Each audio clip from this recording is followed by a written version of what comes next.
You were telling me the other night that you do have a concern headed into the second half of the NFL season. Just running the ball consistently, rushing when you have to run the ball, 4-minute offense. If it's a nasty game, say you have a rainy, cold fall New England, which we're going to have one of those. This past weekend was beautiful, sunny, awesome. But at some point, you're going to have to run the ball with your running backs. And right now, Drake May has 250 yards rushing, and Stevenson has 279 yards rushing. So that is not great. Right. You don't want your quarterback to have as much as your number one running back. That just goes to show you that the quarterback, yes, he's getting out of situations and using his legs, but you're also relying on him to scramble for first downs instead of running the ball. Do you put that more on the running backs, on the offensive coordinator, on the line? Like where do you running the ball is a group effort. So you have your offensive line. Obviously, they're executing what the play is, but your running back has to see it. We talked about this before. Mm-hmm. The running back and everybody have to work together, and they have to see it. And also, you have to take care of the football. So do you have less confidence now that you've seen some of the fumbles like we did versus the Steelers? I know Vrabel has talked about, still needing Stevenson and still having to rely on him, and he's got to stay here. And you're going to need him. So at some point in the future, say you're in a, field goal game where you have to control the time of possession. You just can't march down the field and throw and give the other team a chance to tie the game or win the game. You have to run the ball, win the time of possession, and how you do that is through the ground, the running game. So then where do you put running backs on needs for trade deadline? No, I wouldn't think it's a need that they need to go and get more running backs. I think they just need to continue to work on the running game as a whole. Keep doing all your, in practice, you can't do it now, but before we used to be able to do running game, 9-on-7. Right, we used to just team run, right? You remember that. Oh, yeah. It's illegal now. You can't do team run anymore. So just work on Ramondre and trade. You work on the team running it, but you don't have a defense in front of you. Even Vrabel said you could do too. team run. You could run all your run plays during team, but you just can't do the specific 9-on-7 half lines. Yeah. You can't do that now. Even Vrabel said it because I had asked him about that on Monday. I was like, the running game looked better, and then he was like, well, minus the 50 yards of Drake May, but kind of to go to, and I know Scheim loves this world because he's an all-22 guy. You're right. It is different phases. There was a run where it got blown up in the backfield, and it was because the center, Bradbury, literally got walked back into the running back's lap. So that's on the O-line. And then there's runs where you win the line of scrimmage, and then the running back is not hitting it through the hole.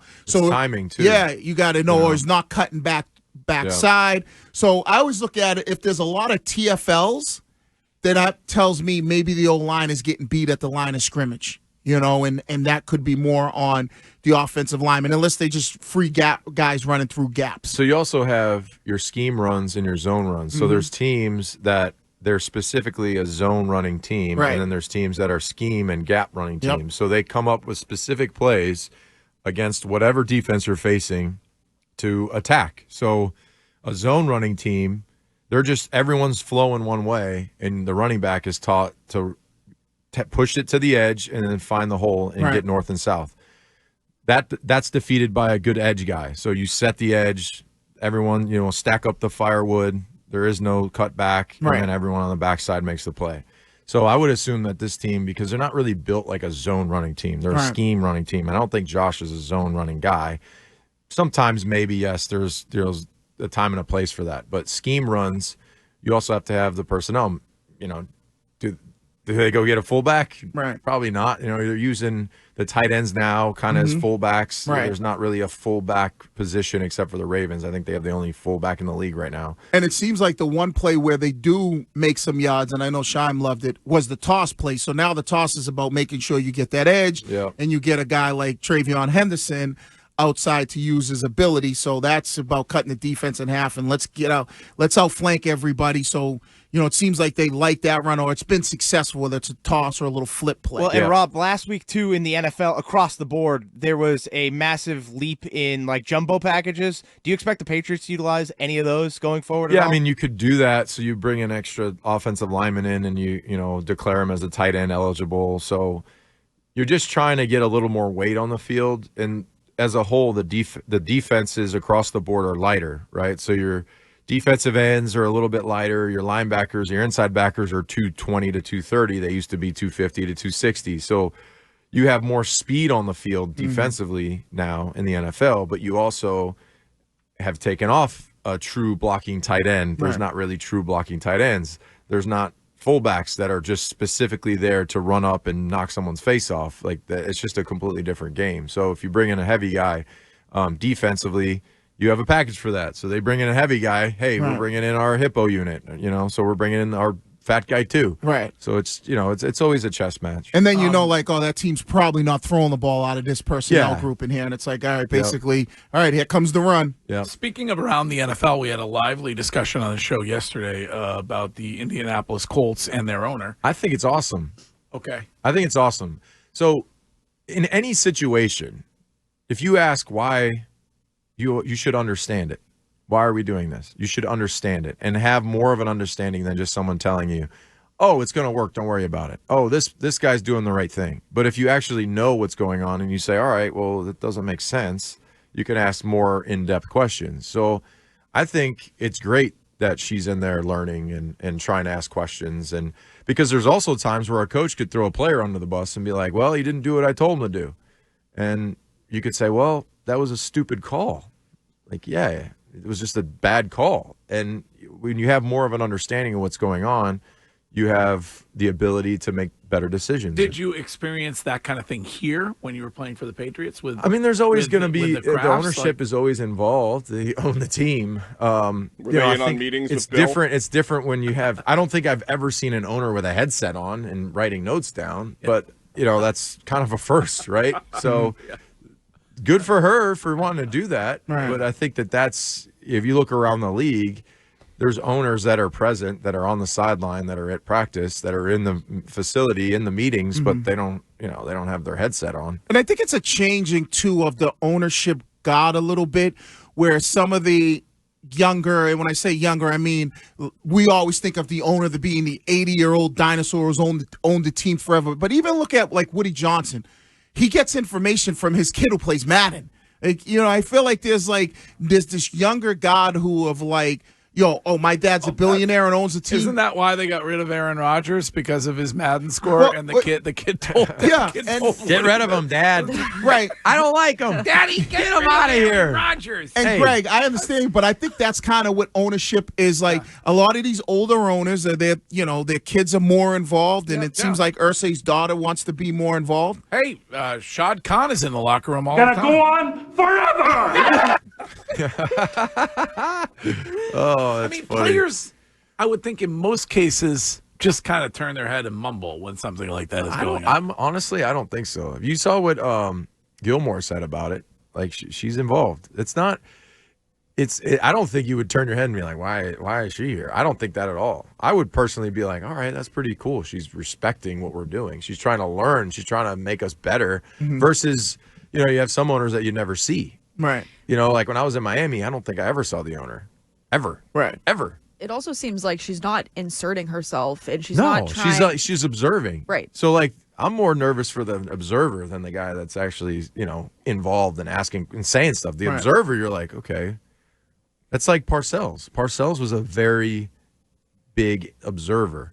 He would just pop up and be there just watching you. And then you'd be like, oh, man. What's he doing? What's he doing over there? Yeah. Taking mental notes. Looking at me? Cut that guy. Cut that guy. Cut that guy. But I think It's that kid from Eastie that won't stop talking. Yeah, well, you know what? Listen, Parcells gave me my chance, so I will never knock that man. But he was known to just sneak into the room, and you'd be in there with your feet up and be like, oh, damn it, I should have had my feet on the ground. I shouldn't have been relaxing here. I should have been more attentive. But I like an owner who wants to see, like, or who's willing to be like, all right, we need to have a better, locker room facilities, a better training staff facilities. Bring in, like, what can we do? Because I feel like I would do that as an owner. What can I do to help my team be better, right? Whether it's, we sit here and we talk about the grades every year for facilities, travel, this, that, and we criticize the Patriots when we see a bad grade.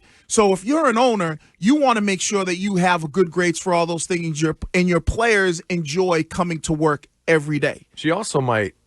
I mean, I don't think might. She's probably emotionally attached to the owner, to that position. Her dad just passed away. 100%. She wants to do well. She's also a female in that position where more eyes are on you.